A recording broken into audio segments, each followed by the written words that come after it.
Hello, I'm Nima Rajan.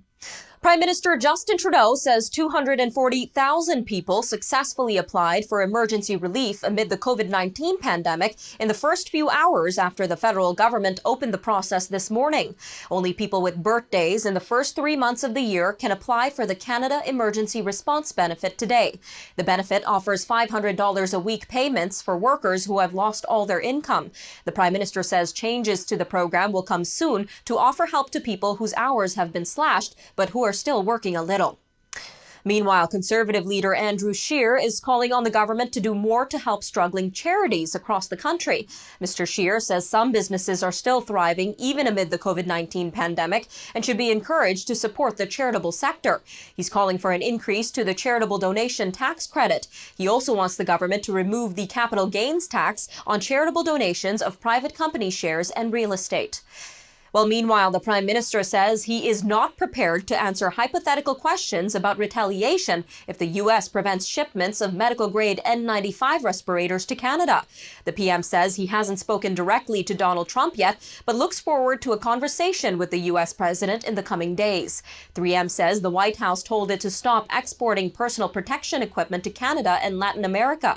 Newfoundland and Labrador Premier Dwight Ball is the latest to react, saying he's infuriated, recalling how Gander supported thousands of airline passengers after 9/11 shut down U.S. airspace. Well, Canada's public health chief says hospitals should not throw away used masks and other protective equipment because experts are looking to see if they can be disinfected and reused. Dr. Theresa Tam says protecting healthcare workers is one of her top priorities in the COVID-19 pandemic. She says there is work underway looking for the best science that can be used to decontaminate used masks and other equipment. Well, students across Ontario begin online learning today, with teachers conducting both live and pre-recorded lessons. The province's education minister is asking parents to help the youngest students through the transition, even as many parents are working from home. The Ontario Public School Boards Association says all boards are crafting plans to address the needs of students who may not have access to the internet or computers, or whose parents may not have time to oversee their schooling. Well, moving to the United States now, where it is bracing for a painful week with a wave of coronavirus deaths expected across the nation. U.S. Surgeon General Jerome Adams has compared this moment to Pearl Harbor and 9/11. New York City, New Orleans, and Detroit face especially worrying days ahead. Yet President Donald Trump and Vice President Mike Pence are striking optimistic tones, insisting that hard weeks ahead will ultimately lead to the nation beginning to turn a corner. Well, in the UK, Boris Johnson remains in charge of Britain's government despite being hospitalized for assessment of symptoms related to COVID-19. It's being described as a precautionary step after the Prime Minister contracted the illness 10 days ago and is still feeling unwell. The 55-year-old leader has continued to preside at daily meetings since his diagnosis. Meanwhile, the reports of COVID-19 related cases and fatalities continue to drop this morning in Spain, even as authorities warned of possible distortions by a slower reporting of figures over the weekend. The country's health ministry reported 637 new deaths for the previous 24 hours, which is the lowest fatality toll in 13 days, making a total of over 13,000 since the pandemic hit the country.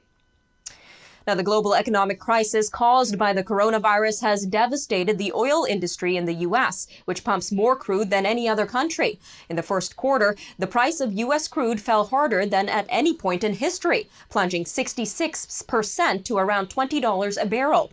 Crude prices recovered some ground, trading at around $28 a barrel on Friday after U.S. President Donald Trump tweeted that he expects Saudi Arabia and Russia to end their oil feud and dramatically cut production.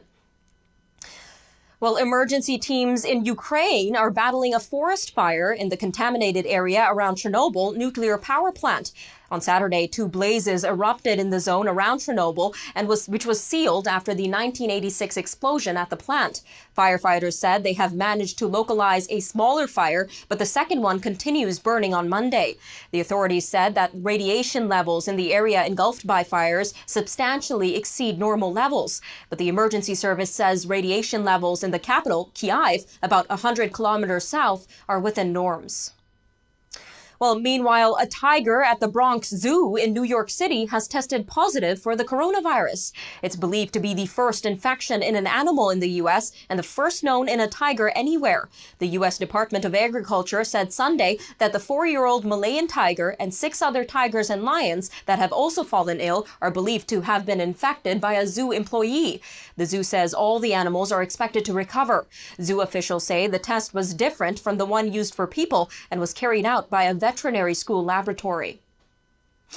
Well, meanwhile, the Queen says the COVID-19 pandemic has brought grief to some, financial difficulties to many, and enormous changes to the daily lives of us all.